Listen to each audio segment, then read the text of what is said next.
Hi everybody, that's the baseball head, the amazing, spectacular, terrific, the great one, the people's champion, the host, and welcome back to the baseball head 2, and hopefully you like this video. And hit that subscribe. On this video, we're going to talk about independent baseball. I got a whole bunch of signings. I'm going to cover some stuff here with these independent leagues like the Atlantic League and the Frontier League and a few other things. I got to find stuff that's active online. But I live out on Long Island now. No longer live in the city, which is great. And big team out here at the Long Island Ducks. I've done these shorts on the Ducks. I wanted to do this last year, but some things kind of got in the way. But I'll be doing a lot of stuff on the Ducks and a lot of these other teams. But here we go with the Ducks. They signed somebody the other day. I posted this video earlier. This is from their website. All this stuff is from them. Well, the direct sources. The Long Island Ducks on March 17 today announced the signing of infielder Alexander Womack. He begins his first season with the Ducks, second in the Atlantic League and fifth in professional baseball. Alexander had a very impressive first season in the Atlantic League. Last year, said Ducks manager Lou Ford. He's got a lot of talent, and we look forward to adding him to our lineup this year. Womack ranked third in the Atlantic League, both hits and games played in 2025 as a member of the Charleston Dirty Birds. Now, the Atlantic League is a 10-team league, and the Ducks are part of it. The former Staten Island Yankees are part of the Staten Island Seagulls. No, we'll get into all that. I'm in Seattle. The Staten Island Seagulls. I think that's their name. Well, we'll get into it. We'll talk about them at some point. Womack compiled a .297 batting average, .792 OPS, along with 16 home runs, 63 RBIs, 66 runs, 23 doubles, 2 triples, 30 walks, and 33 stolen bases. He was especially dominant against right-handed pitching, totaling 339 batting average. The 27-year-old played all 4 infield positions as well, spending the majority of his time at second base and posted a .971 fielding percentage. The Greensboro, North Carolina native spent the first 3 seasons of his professional career in the Chicago White Sox organization, reaching as high as AA.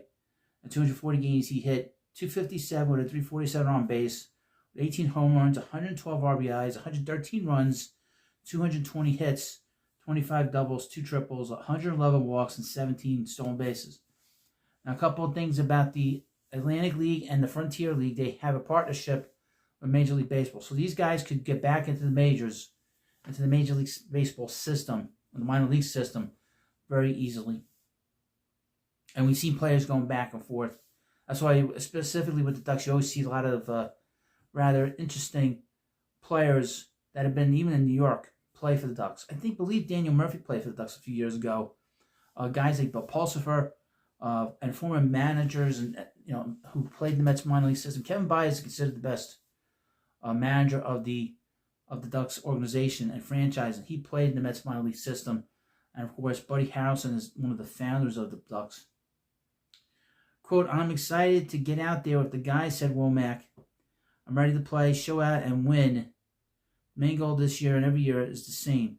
Win games and have fun." Now, to bring this up as well, he is the son of Tony Womack, a 13-year MLB veteran, and, of course, he helped win the World Series for the Diamondbacks in 2001. So, this is what happened with the Ducks today, and let's get on with the next part of the video. Next up in this video is the Sioux City Explorers. Now, you're going to say, why are you talking about them? First of all, they finally host on X, and out of respect, I'm going to do videos on them, and I follow them as well because I follow them and they follow me back. So I thought that was good. They're part of the Frontier League, and I don't know anything about them, so we're going to learn about them on this channel, do these videos, I hope, over the season. Hopefully, get through this season talking about this stuff. This is from Sioux City. This is their announcement. Dynamic outfielder back with the X's. Sioux City, Iowa. The Sioux City Explorers have announced that the team has signed Deshaun Knowles to a contract for the 2026 season. The move marks the 3rd time the dynamic outfielder has taken the field for Sioux City. The addition of the speedster Knowles brings the total number of players in the contract for the Explorers and manager Steve Montgomery to 21 for the 2026 season. Deshaun Knowles returns for his 3rd season with Sioux City after joining the club in early August of 2024 for the stretch run to the playoffs. The native of New Providence, Bahamas, spent 6 seasons with the Los Angeles Angels of Anaheim, reaching AAA in 2024. He also has experience on the international stage as a member of the Team Great Britain during the 2023 World Baseball Classic. In 2025, Knowles finished the season third for the X's in runs scored of 62, third in RBIs of 54, and he led the team with 6 triples. The switch hitter would slash a line of 286, 388 on base, 457 slugging percentage while blasting 9 home runs and would steal 53 bases, good for second on the club and second in the American Association. The American Association. I thought this was the Frontier League. That's the Wild Things. We'll get to them. Trailing teammate Austin Davis, who had 60 stolen bases. His 53 stolen bases are the second highest single-season total in team history and comes in 10th all-time for the X's, and his 2025 stolen base total comes in second to Davis with 68 career bags. Knowles was a big force for the Explorers over the last 5 weeks of the 25 season. He led the team with a 389 batting average, going 42 for 102, with 6 home runs and 25 stolen bases. Knowles will have 15 multi-hit games over the last 30 games with a 6 and 7 game hitting streak during that stretch. The speedy outfielder hit 388 over the course of August and was named the Raleigh's Batter of the Month for August by the American Association, as Sioux City would go on to claim the best overall regular season record in 2025. He racked up 13 extra base hits, including 3 triples, while belting 5 long balls and knocking in 24 runs for the month. Over the last 30 days of the season, Knowles would hit 367, the highest total in the circuit. So this guy's a pretty good player. He's not in minor league ball. He's actually had put up pretty good numbers the past year. Now we will keep an eye on the Sioux City Explorers for you on this channel, and we'll get into their roster. I guess I got the roster here, but I'll do this some other time. But this is what's going on. I will do as much as I can on them out of respect. They do follow your host, and I'll do that. And of course, here's the next part of this video. Now, I believe this is the Frontier League team. This is the Washington Wild Things. Former Cubs farmhand right-handed pitcher Landon Ginn signs with Washington. Washington, PA. I thought this was going to be Washington, all the way out west. The Washington Wild Things have added another former affiliated arm to the pitching staff with the addition of Landon Ginn, who pitched in 2023 and 25 in the Cubs farm system, while he missed 2024 with a season-long injury. Ginn worked in 35 total games at the MLB level, with 28 coming while with the Myrtle Beach Pelicans. In 2025, Ginn was 6-2 in 28 appearances, all from the bullpen. Of those 28, 22 came with the Pelicans. I just love these names. I don't know about you. In 45 total innings between Myrtle Beach and the ACL affiliate of the Cubs, Ginn had a 4.80 ERA and finished 14 games. He had a save and walked 19 batters versus 47 strikeouts, which equated to a 9.4 strikeouts per 9 innings. 2023, after signing with the Cubs, he appeared in 7 games, going 2-0 with a 4.22 ERA. He logged 10.2 thirds of an innings to start his pro career and struck out 8. 6 of the 7 outings came from Myrtle Beach. Ginn's collegiate career started at East Carolina and ended at the same school. He spent the 2022 season at the College of Central Florida. In 2021 at ECU, he appeared in 10 games as a freshman, posted a 1-0 record and a 4.00 ERA in 9 innings. He walked 6 and struck out the same number of batters. He got his first college win with 3 scoreless frames at Cincinnati. At the College of Central Florida, there's a lot of stuff. Ginn appeared in 16 games, starting 14 of them. He was 10-1 with a 2.30 ERA and 82 innings of work. I would say this, there are so many players that pitch and play in college, put up such good numbers, and for some reason, they fall through the cracks. I mean, we heard stories. I mean, look at Jonathan Pintaro of the New York Mets, who's a prospect. He was undrafted, and the Mets found him in some independent league. So you can make it to the majors. That's a big reason why I'm talking about this, is because you have these teams that are out there that are trying to get these guys. The one thing that these teams are always very proud of is when they get these players, to the major leagues. This is what their goal is get these guys to the major leagues and get them playing and get them established, because it says good things about what they're doing in these different teams in these different locations. So it gets them, it gets major league teams to send scouts to these places, and I mean, there's some real cachet to this. And say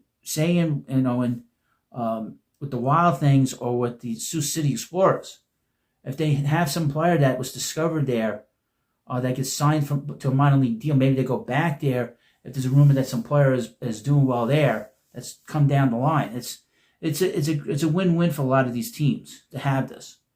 So that's why I'm doing these videos, so you'll be the first to watch about a guy like Landon Ginn. Wouldn't know for a whole lot, but maybe he'll make it to the major leagues, especially if he's a pitcher. And finally in this video, and again, I'll mention this, of course, if you like this stuff, please hit the subscribe button. I'm going to talk about the independent leagues on the Baseball Hut too, along with other stuff that we talk about here.